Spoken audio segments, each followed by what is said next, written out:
રોજ સવારે અને સાંજે સાંભળો દેવી કવચનો પાઠ.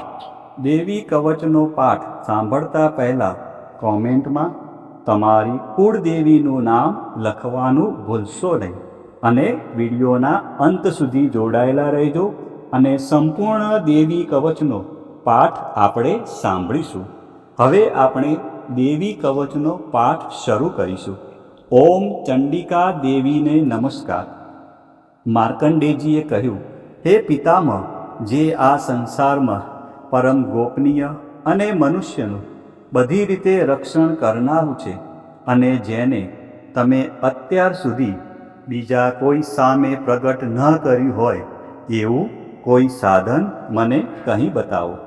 બ્રહ્માજી બોલ્યા, હે બ્રાહ્મણ, એવું સાધન તો એકમાત્ર દેવીનું કવચ જ છે, જે ગોપનીય કરતાં પણ પરમ ગોપનીય, પવિત્ર તથા બધા પ્રાણીઓ ઉપર ઉપકાર કરનારું છે. હે મહામુનિ, તે તમે ધ્યાનથી સાંભળો. દેવીની 9 મૂર્તિઓ છે. તેમને નવદુર્ગા કહે છે. તેમના અલગ અલગ નામો બતાવવામાં આવે છે. પહેલું નામ શૈલપુત્રી છે, બીજું નામ બ્રહ્મચારિણી છે, ત્રીજું ચંદ્રઘંટાના નામે પ્રસિદ્ધ છે, ચોથી મૂર્તિને કુષ્માંડા કહે છે, પાંચમી દુર્ગાનું નામ સ્કંદ માતા છે અને છઠ્ઠી દુર્ગાનું નામ કાત્યાયની છે. સાતમું સ્વરૂપ કાલરાત્રિ, આઠમું સ્વરૂપ મહાગૌરી અને નવમી દુર્ગા એટલે સિદ્ધિદાત્રી. આ બધા નામ વેદ ભગવાન દ્વારા કહેવાયા છે. જ્યારે કોઈ મનુષ્ય અગ્નિથી સળગી રહ્યો હોય, યુદ્ધભૂમિમાં શત્રુઓથી ઘેરાઈ ગયો હોય, કોઈ સંકટમાં ફસાઈ ગયો હોય તથા કોઈ ભયથી ડરી ગયો હોય અને જો મા દુર્ગાનું શરણ લીધું હોય, તેનું ક્યારેય કોઈ અમંગળ થતું નથી. યુદ્ધના સમયે મુશ્કેલી હોવા છતાં પણ તેને કોઈ વિપત્તિ ઉદ્ભવતી નથી. તેને શોક, દુઃખ અને ભય પ્રાપ્ત થતા નથી. જેમણે દેવીનું ભક્તિપૂર્વક સ્મરણ કર્યું છે તેમનો અભ્યુદય નક્કી છે. હે દેવી, જેઓ તમારું ચિંતન કરે છે તેમનું તમે ચોક્કસ કલ્યાણ કરો છો, તેમનું તમે ચોક્કસ રક્ષણ કરો છો. ચામુંડા દેવી પ્રેત ઉપર આરૂઢ થયેલા હોય છે અને વારાહી દેવી પાડા પર સવારી કરે છે. ઐન્દ્રીનું વાહન ઐરાવત હાથી છે. વૈષ્ણવી દેવી ગરુડ પર આવે છે અને માહેશ્વરી દેવી આખલા પર આરૂઢ થયેલા છે. કૌમારી દેવીનું વાહન મોર છે. વિષ્ણુપ્રિય લક્ષ્મી કમળ પર વિરાજમાન છે અને તેમના હાથમાં લાલ કમળ છે. આખલા પર આરૂઢ થયેલ દેવી ઈશ્વરીએ શ્વેત વસ્ત્ર ધારણ કરી રાખ્યા છે. બ્રાહ્મી હંસ પર બેઠેલા છે અને બધા જ આભૂષણો ધારણ કર્યા છે. આ બધી દેવીઓ માતાઓ યોગ શક્તિઓથી સંપન્ન છે, જેઓ અનેકવિધ આભૂષણો પહેરવાથી શોભે છે. તેમણે અનેક રત્નો ધારણ કર્યા છે અને ક્રોધથી ભરેલી છે અને ભક્તોનું રક્ષણ કરવા રથમાં બેઠેલી છે. આ દેવીઓના હાથમાં શંખ, ચક્ર, ગદા, શક્તિ, હળ, મૂસળ, ખેટક, કુંત, દોરડું, કુહાડી, તોમર, ત્રિશૂળ અને ઉત્તમ પ્રકારના ધનુષ્ય ધારણ કરેલા છે. દૈત્યોના શરીરનો નાશ કરવો અને ભક્તોને અભયદાન આપવું, દેવતાઓનું હિત કરવું એ તેમના શસ્ત્ર ધારણનો ઉદ્દેશ છે. મહારૌદ્ર રૂપ, અત્યંત ઘોર પરાક્રમી, મહાબલી અને મહા ઉત્સાહયુક્ત હે દેવી, તમે મહાન ભયનો નાશ કરનારા છો. તમને મારા નમસ્કાર છે. તમારી સામે જોવું પણ મુશ્કેલ છે. શત્રુઓનો ભય વધારનારા હે જગદંબિકા, મારું રક્ષણ કરો. પૂર્વ દિશામાં ઐન્દ્રી શક્તિ મારું રક્ષણ કરે. અગ્નિ ખૂણામાં અગ્નિ શક્તિ, દક્ષિણ દિશામાં વારાહી અને નૈઋત્ય ખૂણામાં ખગધારિણી મારું રક્ષણ કરે. પશ્ચિમ દિશામાં વારુણી અને વાયવ્ય ખૂણામાં હરણ પર સવારી કરનારા દેવી મારું રક્ષણ કરે. ઉત્તર દિશામાં કુમારી અને ઈશાન ખૂણામાં શૂલધારિણી મારું રક્ષણ કરે. હે બ્રહ્માણી, તમે ઉપરની બાજુએ મારું રક્ષણ કરો. હે વૈષ્ણવી, તમે નીચેની બાજુએ મારું રક્ષણ કરો. આ જ પ્રમાણે શબ જેનું વાહન છે તે ચામુંડા દેવી દસે દિશાઓમાં મારું રક્ષણ કરો. જયા દેવી આગળની બાજુએ અને વિજયા દેવી પાછળની બાજુએ રક્ષણ કરે. ડાબા ભાગે અજિતા દેવી અને જમણા ભાગે અપરાજિતા દેવી મારું રક્ષણ કરે. ઉદ્યોતિની દેવી શિખાનું રક્ષણ કરે અને ઉમા દેવી મારા મસ્તક પર વિરાજિત થઈને મારું રક્ષણ કરે. માલાધરી દેવી મારા કપાળનું અને યશસ્વીની દેવી મારી ભમરોનું રક્ષણ કરે. ત્રિનેત્રા દેવી ભમરોના મધ્ય ભાગનું અને યમઘંટા દેવી નાસિકાઓનું રક્ષણ કરે.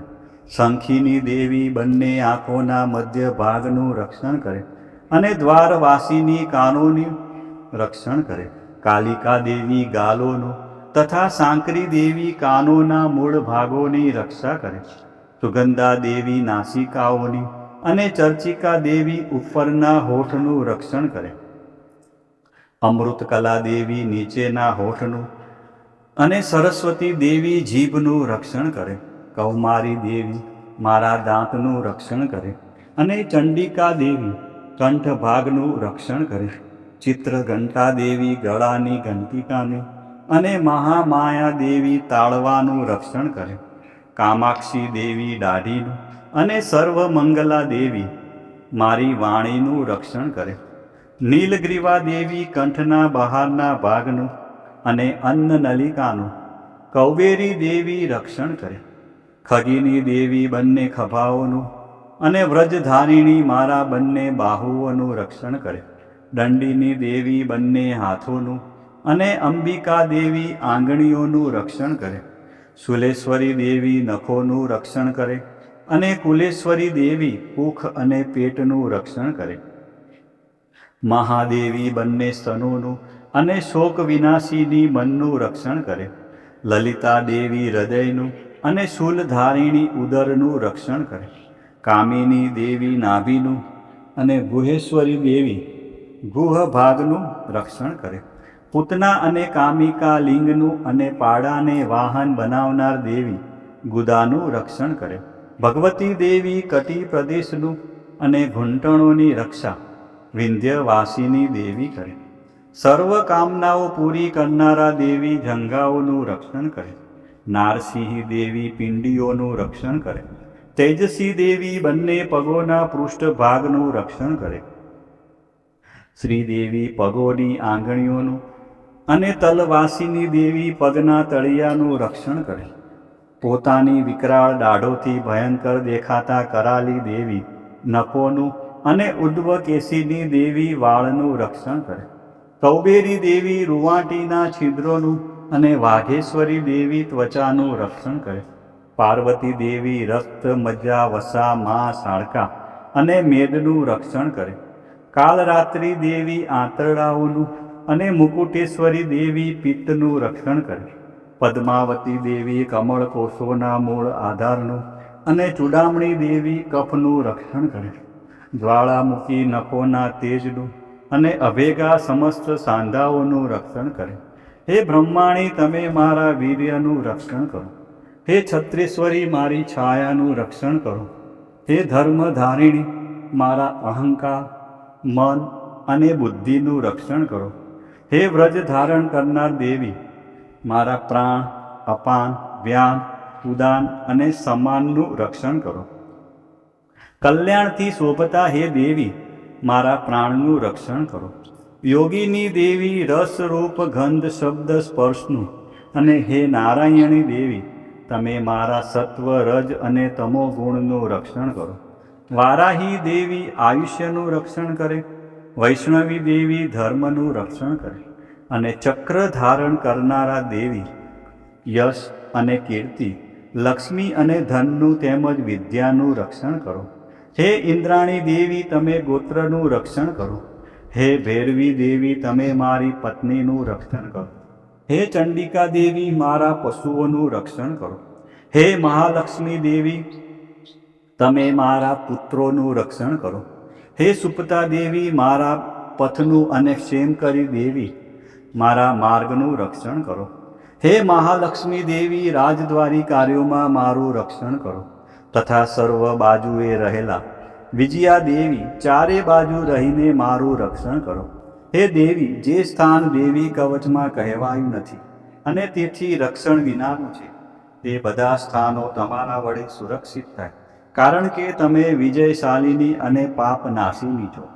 જો મનુષ્ય પોતાના શરીરનું ભલું ઈચ્છતો હોય તો તેણે દેવી કવચનો પાઠ કર્યા વિના એક ડગલું પણ ભરવું નહીં. દેવી કવચનો પાઠ કરીને જ યાત્રા કરવી. દેવી કવચના પાઠથી બધી બાજુથી સુરક્ષિત થયેલો મનુષ્ય જ્યાં જ્યાં જાય છે ત્યાં ત્યાં તેને ધન લાભ થાય છે તથા સઘળી કામનાઓ પર વિજય પ્રાપ્ત થાય છે. તે જે અભિષ્ટ વસ્તુનું ચિંતન કરે છે તેને તે અચૂકપણે પ્રાપ્ત કરી લે છે. તે મનુષ્ય આ પૃથ્વી ઉપર અતુલ ઐશ્વર્યને પામે છે. દેવી કવચથી રક્ષાયેલો મનુષ્ય નિર્ભય થઈ જાય છે. યુદ્ધમાં તેમનો પરાજય થતો નથી તથા તે ત્રણેય લોકમાં પૂજનીય બને છે. આ દેવી કવચ દેવતાઓને પણ દુર્લભ છે. જે આ દેવી કવચનો દરરોજ 3 સંધ્યાએ શ્રદ્ધાપૂર્વક પાઠ કરે છે તેની દૈવી કલા પ્રાપ્ત થાય છે તથા તે ત્રણેય લોકમાં પરાજિત થતો નથી. એટલું જ નહીં, તે અપમૃત્યુથી રહિત થઈને 100 કરતાં પણ વધુ વર્ષ જીવે છે. દેવી કવચ ધારણ કરનાર મનુષ્યની રાજા તરફથી સન્માન અને વૃદ્ધિ થાય છે. આ દેવી કવચ મનુષ્યના તેજની વૃદ્ધિ કરનારું અને ઉત્તમ છે. આ કવચનો પાઠ કરનારો મનુષ્ય પોતાની કીર્તિથી શોભા પામીને પૃથ્વી ઉપર પોતાના સુયશ સાથે સાથે વૃદ્ધિ પામે છે. જે પહેલાં દેવી કવચ કરીને સપ્તસતી ચંડી પાઠ કરે છે તેની જ્યાં સુધી વન પર્વત હોય ત્યાં સુધી તે આનંદથી યુક્ત આ પૃથ્વી ઉપર રહે છે. તેના પુત્રો પૌત્રો અને સંતાન પરંપરા બનેલી રહે છે. પછી દેહાંત થતાં તે મનુષ્ય મહામાયાની કૃપાથી નિત્ય પરમપદને પામે છે. જે દેવતાઓને પણ દુર્લભ છે. તે સુંદર દિવ્ય રૂપ ધારણ કરે છે અને કલ્યાણ શિવની સાથે આનંદનો ભાગી બને છે. પ્રિય ભક્તજનો, મા ભગવતીની આરાધનામાં દેવી કવચનું વિશેષ મહત્વ છે. દેવી કવચ એટલે રક્ષણ કરનારું કવચ. આ પાઠ દ્વારા મા દુર્ગાના વિવિધ સ્વરૂપો આપણા શરીરના દરેક અંગ અને જીવનના દરેક ડગલાનું રક્ષણ કરે છે. ઋષિ માર્કંડે દ્વારા વર્ણવેલ આ દેવી કવચનો જો નિત્ય પાઠ કરવામાં આવે તો મનુષ્ય નિર્ભય બને છે અને તેના જીવનમાં સુખ શાંતિનો ઉદય થાય છે. આજના વિડીયોમાં તમે સંપૂર્ણ દેવી કવચનો પાઠ સાંભળ્યો. વિડીયોના અંત સુધી તમે જોડાયેલા રહ્યા અને મા અંબાના આ પરમ કલ્યાણકારી સ્ત્રોતનો લાભ લીધો. બોલો શ્રી અંબે માત કી જય.